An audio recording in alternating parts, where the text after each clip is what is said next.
Hi guys! Magandang gabi! Welcome back po dito sa Gandara SRU channel for showbiz update. Andito na naman nga po akong muli nagbabalik. Ang nagmamaganda ninyong katsismasang Kim Pao, wala na nga pong iba, ang lokaret na si Gandara SRU upang maghatid po sa inyo ng latest update and fresh happenings patungkol kina Kim Chiu and Paolo Avellino. And para nga po sa gabing ito, ang tatalakay naman natin at pag-uusapan ay ang pagpapakita po ni Kimi at ang nasabing nasa set ay nasa shooting ni Paolo at Nadine si Chinita Princess. So may napansin din po ang mga Kim Paulansya kay Nadine and kay Kimi. Pero bago po ang lahat, sa mga di pa nakaka-subscribe sa ating channel, maaari lamang na pindutin po ninyo ang subscribe button at notification bell natin na nariyan sa baba upang kayo po maging updated at ma-notify tuwing may bago tayong chika at balita hinggil sa Kim Pao. Basta mga balita na may kinalaman kina Kim Chiu and Paolo Avellino, sagot na nga po natin yan. And nais din po pala natin magpasalamat sa ilang Kim Pao fans, ka-Kim Pao fan natin na nakatutok sa atin pong mga daily updates. Bilang pasasalamat, narito ang ilang napili ko pong basahing komento ngayong gabing ito. And para mabigyan na rin po ng tinig ang kanila pong mga opinion at reaksyon bilang Kim Pao fans sa mga nangyayari kina Kim and Paolo. So, eto na nga ang first comment na mula po kay Miss Norma Dayag. Good AM, Gandara. Happy to hear from you that they are in vacation. So, 3 days ago po, itong comment niya na to. Where and when they will be here in the Philippines? Yes, dapat ay stick to your promise to ABS-CBN that you are faithful to this network because this is the company that brought you in what you are now. Gandara, may vlogger na nag-vlogs na iiwan din ni Kimi si Paolo. Iiwan din si Kimi ni Paolo pag nagsawa na si Paolo sa kanya. Gandara, sinasabi ito na isang vlogger na iiwan din si Kimi pag nagsawa na si Paolo gaya ng ginawa niya kay Janine at yung nakarelasyon niya. If this happened, well, wala na kaming masasabi kay Kimi kundi masusuportahan namin siya in all her projects. Gandara, may fan na yung mga BTS nila sa France ay inilabas na kasi tapos naman na nila yung movie nila. Kaya miss ko na silang dalawa. Kaya to all seniors, fans like me, don't accuse me of being a basher cause Kimmers lang ako. At when she was paired to Kimi, I learned to love them both. Kaya please, don't accuse me of being a basher to Katie. Love na love ko silang dalawa. Iisa naman ako naiiyak kung iiwan lang ni Paolo si Kimi. God bless them both and all their legit fans, vloggers, friends, seniors, and Aki. Huwag kayong mag-alala. Ano lang po yun, Ma'am Norma Dayag. Basher lang po yun nagsabi na yun. Naiiwan din po ni Paolo si Kimi tulad ng ginawa ni Paolo sa iba. Basher lang po yun at huwag niyong pakinggan. Simple lang naman po yun eh. Huwag niyong pakinggan at hindi po kayo maaapektuhan. So, tungkol sa pagbabalik nila sa Pinas, hindi ko po alam. Kasi nga, sabi April 4, pero, guess what? April 4 pala magpapakita si Kimi. Ewan ko kung extended ang vacation nila. Di natin alam kung kailan. Basta siguro susulpot na lang po sila at malalaman po natin na nakauwi na pala silang dalawa. Anyway, dumako naman tayo sa next commenter natin na si Ma'am Lina Salarda. Shoutout po Miss Lina. Miss Gandara, yung isang regular commenter na everyday nagpapadala ng comments sa iyo ay tila nangangailangan pa ng sisterly advice. Kasi I'm wondering lang na hanggang ngayon she still refuses to understand and accept the real acceptable reasons why Paolo is in Paris for a movie project with another leading lady. You have explained it many times in your past content, and did it in a simple, clear manner, stating why there is nothing wrong at all. No need to worry, what Paulo did is right, legal, and this is the timely schedule for him to comply. Because the whole year is full of a scheduled project with Kim.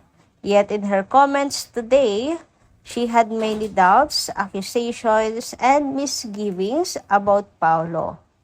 Did she not believe your clear explanations, or she just lacks of belief, trust, and loyalty toward Paulo and his character? Well, anyway, everyone has a free choice and is to be respected. However, Kim and Paulo have to be supported as Kim Pao. Remember, it was not Kim and Paulo who called themselves Kim Pao. The fans who admired them as good persons and skilled artists working together bonded freely and made up the KP fandom. Miss Gandara, thank you for addressing well and clearly the points mentioned by the commenters today. Keep on with the good work.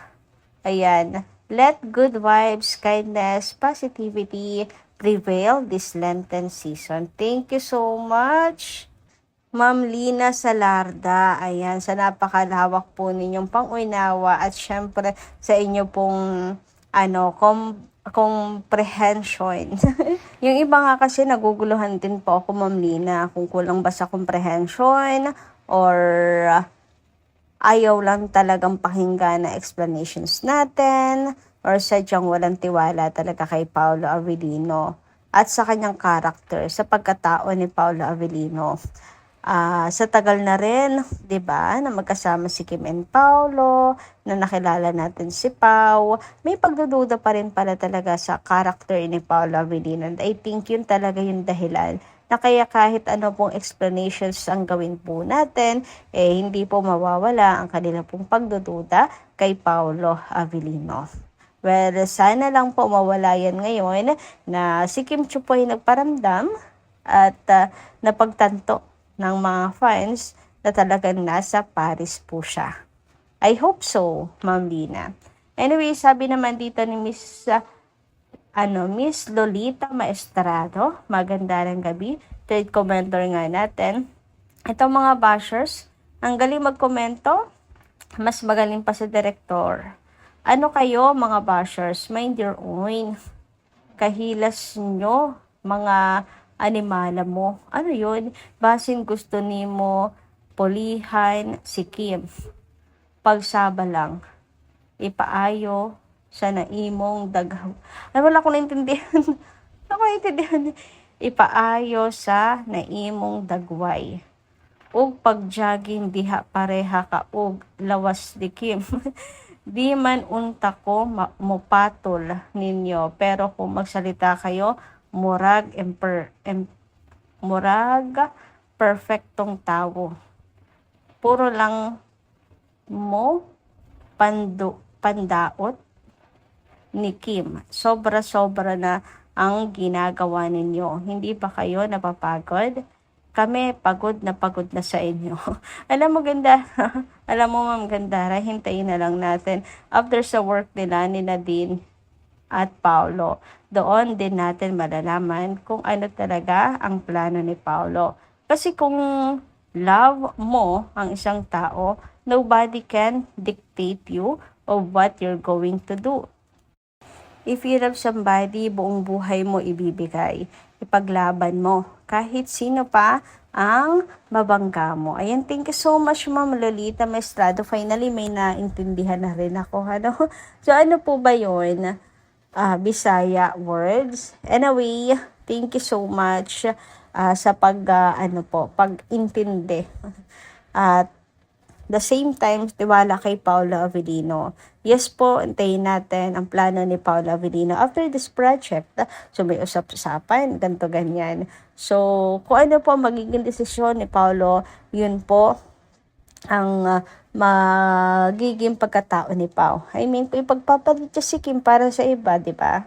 So, dun lang naman po natin yon malalaman. Pero ako, sige, pustahan tayo. Charot, pustahan talaga. Ako mananatiling Kim Pao at si Pauli pipiliin po ang Kim Pao.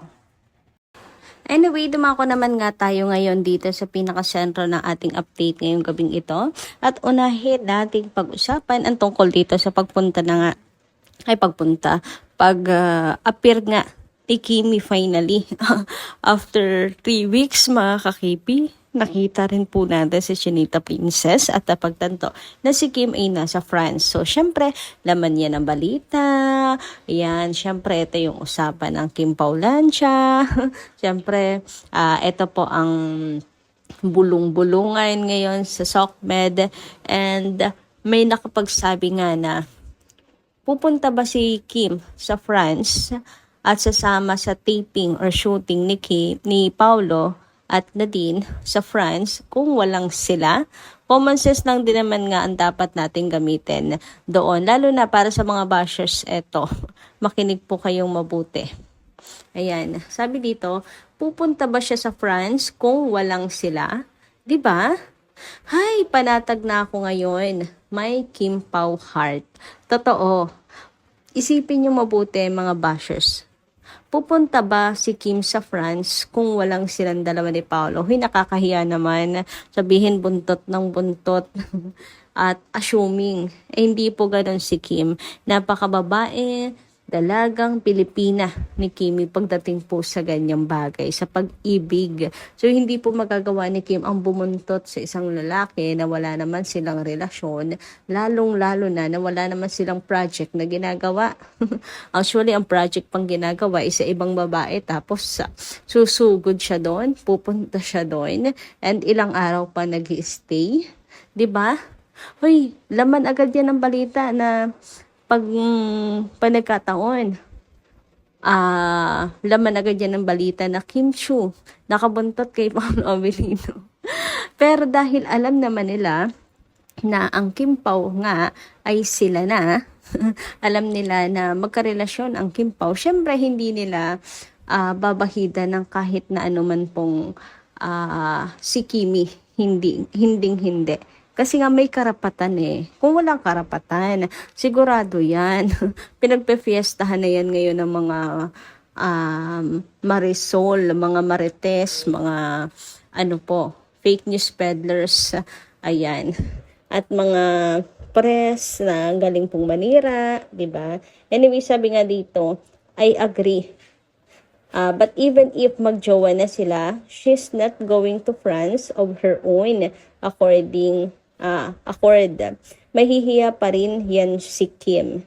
But since motto ni Habi ay you beside me at hindi kayang hindi makita at mawalay na matagal, malamang todo lambing si Habi sa kanyang wifey.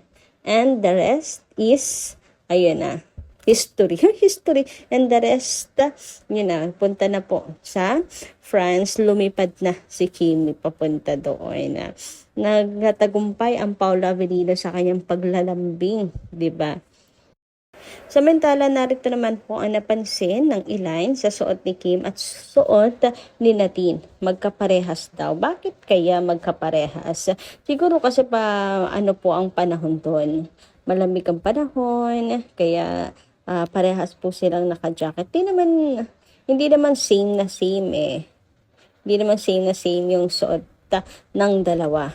Pero ayun nga, nakalagay dito, suot ni Kim, pareho kay Nadine. Confirm na sa pares si Kimi. Ayan, confirm kasi may nakakita din kay Kimi doon.